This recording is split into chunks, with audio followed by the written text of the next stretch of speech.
The royal palace of Igneous perfectly faces the south, while turning its back on the north. It prepares to symbolize Igneous ties with Terra and antagonise against Glacia. Kirishima himself thinks it's just perfect despite his roaching against the war with Glacia. He burgeoningly sat in his carriage, accompanied by his sword and gun, as the military marched all the way from the eastern gate of the palace.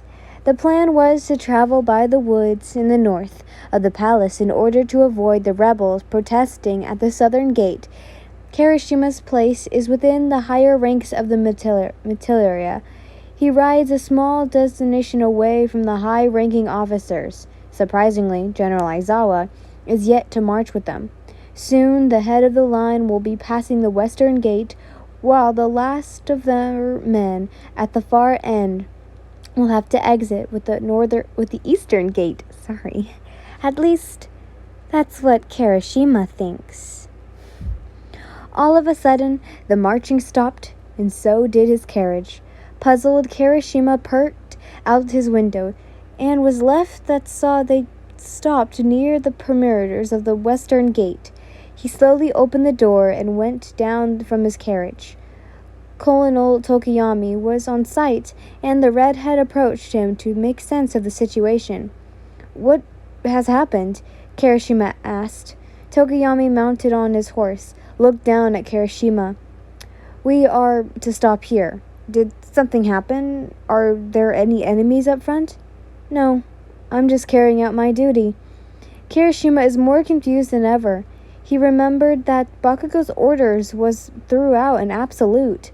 They marched towards Glacia without stopping, so it will only be reasonable to think that this is not an order by Bakugou. "Who are these orders?" Kirishima asked out for Tokiyami yet again. The colonel stopped and said, in final tone, "The Queen." The silence inside the throne room is almost impenetrable, if not for the sudden intrusion of a certain brunette.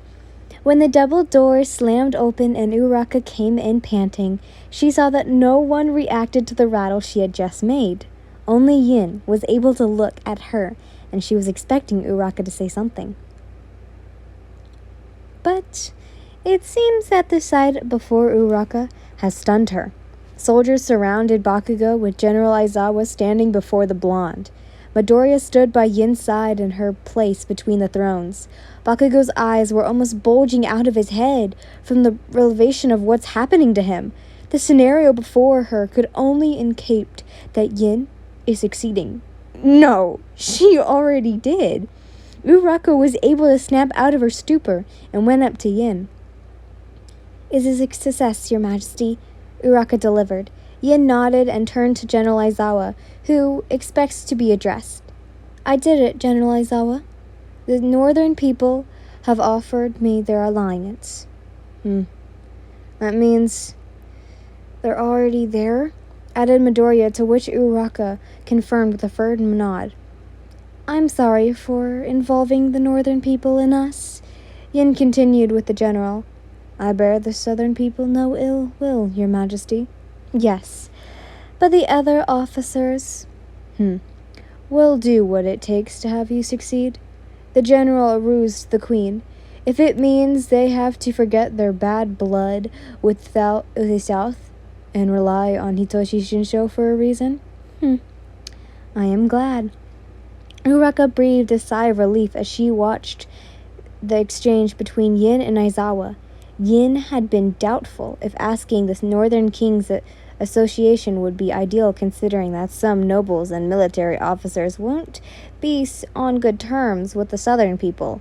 She had apologized to General Aizawa just before Uraka left, and feared that this discussion would ease the officer's support for her.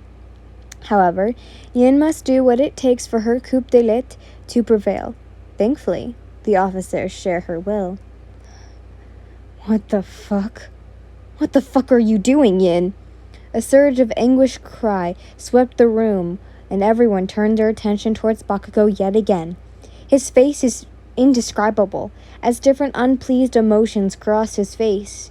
He displayed the raging look of anger, the pitiful gaze of confusion, and the dismissed bearing of sad, disappointed lover. Yin noticed him, but she did not meet his eyes. She could no longer bring herself to do it.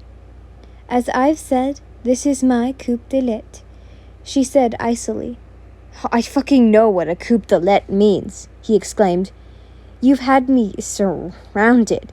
You took control of my military, and you have the South's alliance, but for what?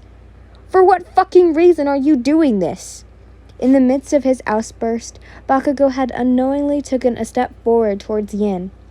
General Aizawa stopped him before he could take another step by holding an arm out before the blonde.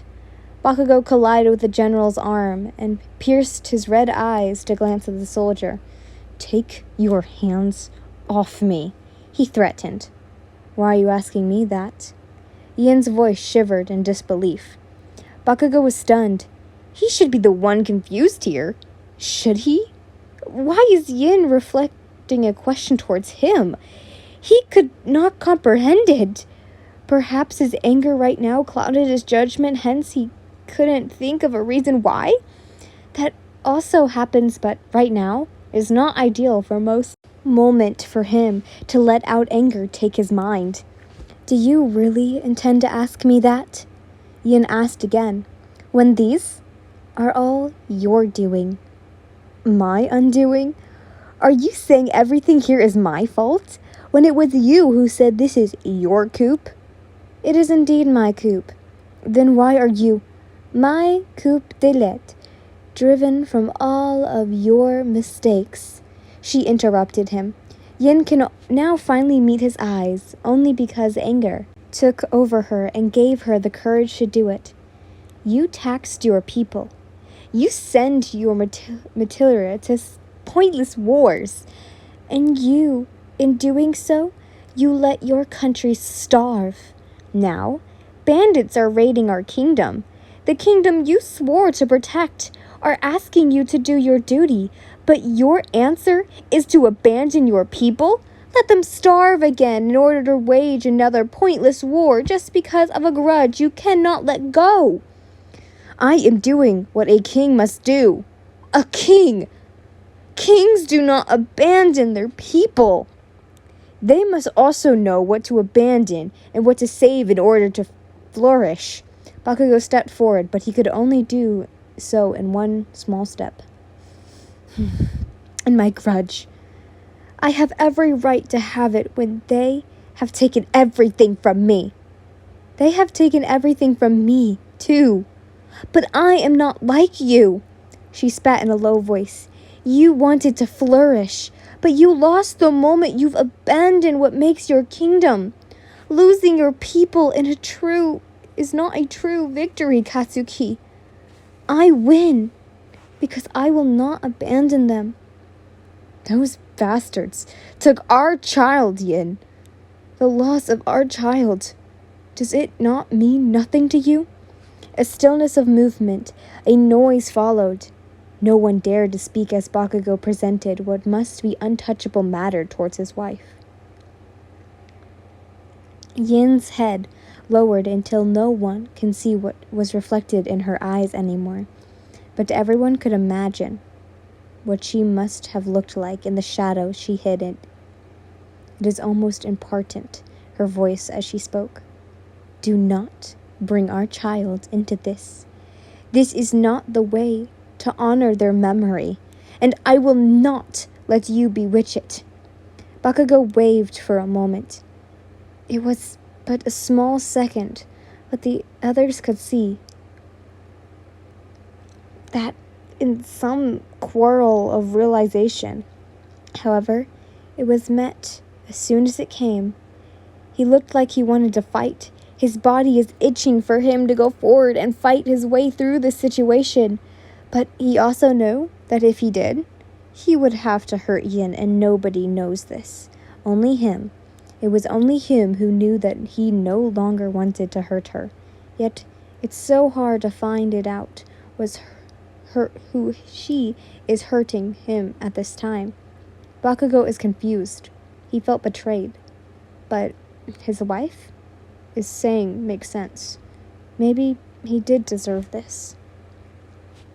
Right before the eyes of everyone present in the room, the two most important people in the kingdom has unveiled their intentions and feelings. As the tension grew, uneasiness has settled on everyone. Then, what do you want me to do, Yin? Bakugou called out. Yin unloaded her vulnerability away and looked up once again. I have control over your materia, post north of the castle, and my ally, King Shinso, has surrounded the border between Glacia and Terra in the event that you decide to escape. But I had made sure you won't escape. Your friends have been restrained. You're alone and surrounded by my men, so the only thing for you to do is... Everyone listened intently as Yin declared her intentions. Is to abdicate and hand the throne over to me. Everyone is in position, sir, said one soldier to Tokiyami. The general nodded, and Kirishima did not miss a sight of relief on the scoundrel's face. What is going on? The redhead wondered as he got back in his carriage and began to observe the soldiers around him. Clearly, the plan has changed, but why so sudden? Also, Yin is apparently the person giving the orders to the materia now? Why is she in charge? Where is General Aizawa, and what the hell happened to Bakugou? Putting his wife in charge is definitely odd, but Kirishima thought Bakugou would think his wife is incapable of leading. But because the blonde king had been determined with his war against the north, also Bakugou wouldn't want Yin in charge right now. Not when she still is mourning and dreading from the loss of her child. Kirishima knew deep down within his heart that those two had developed something strong enough for his short-tempered friend to develop such a deep alleration towards Yin.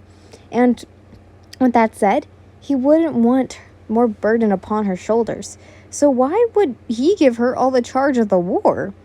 Kirishima does not understand what is going on at all, and he is determined to find out why. So he must go to the palace and find Bakugou. Where are you going, sir? The skeptical in the general's Tokiyami's voice tells Kirishima that he will not be moved from his spot. Kirishima thought fast and immediately started pressing questions to the consul. What is going on? Why are we stopping? Why would Her Majesty halt the march? Has something happened? Please calm down. Her Majesty has everything under control, and we shall wait for her orders. Consul Tokiyami calmed him down. For now, you must stay in your carriage, sir. But I must... Please, Sir Kirishima. The redhead acted defended, and went back to his carriage. He closed the door and to left and peeked out the window, where he could see Tokiyami's figure getting smaller as he disappears into the dark. Kirishima had figured out he would be joining the other officers at the very front. When the redhead saw his chance, he opened the door to his right and stepped outside quietly. Where are you going, sir? Kirishima halted as a low-ranking coachman stopped him, but he was come prepared. Well, nature has called me, good sir, so I must be going. Kirishima was able to slip away when the soldier felt embarrassed poking his business into a nobleman. The redhead dashed towards the woods, and instead of stopping to take a leak, he turned the other way distractedly. Kirishima ran and ran without stopping towards the eastern gate. When he arrived, he was panting and stopped by two guards. I bring a message from Koyo Tokiyami. Something has happened. He tried to appease the guards, but they were still in doubt. I'm afraid I must first console Her Majesty, sir, one of them said. Kirishima narrowed his eyes and realized of something terrible happening drawn on him. Instead of making a scene, he merely nodded and waited for the guards to let their guard down. When they broke apart for one of them to go inside the palace, Kirishima began sprinting past them. The guards stumbled and let Kirishima run a few distance away before chasing after him. But it does not matter because the redhead had gained a head start and does not intend on stopping his run. Kirishima ran hallways after hallways, turning every corner he had encountered until he finally reached the throne room, where the double doors had been left open for him. His feet stopped and started shaking at the sight of him before. There, inside the throne room, even from afar, a most unseenable sight came into his view. Bakugou, surrounded by dozens of soldiers, General Aizawa and Midoriya, had just signed a parchment. Kirishima didn't know what it is, but all was clear when Midoriya clearly snatched the parchment from the blonde and walked towards the throne, where Kirishima had just now seen Yin standing. 5 words, 5 horrifying words had echoed through the golden-lined palace walls of Igneous when Midoriya had given the parchment to Yin. Your Majesty, Igneous is now yours. Hello guys, I want to say that this series is not done just yet. I do have to say that the person writing this, I think I've said this before, yeah, I have said this before, is a college student. So they need to take their time with writing these. So I do have to say, please just be patient when waiting for this story to continue. But it is going to continue, no worries. And also, I think I'm going to take a break from My Hero Academia stories after this. On the weekends, I will still post, no worries.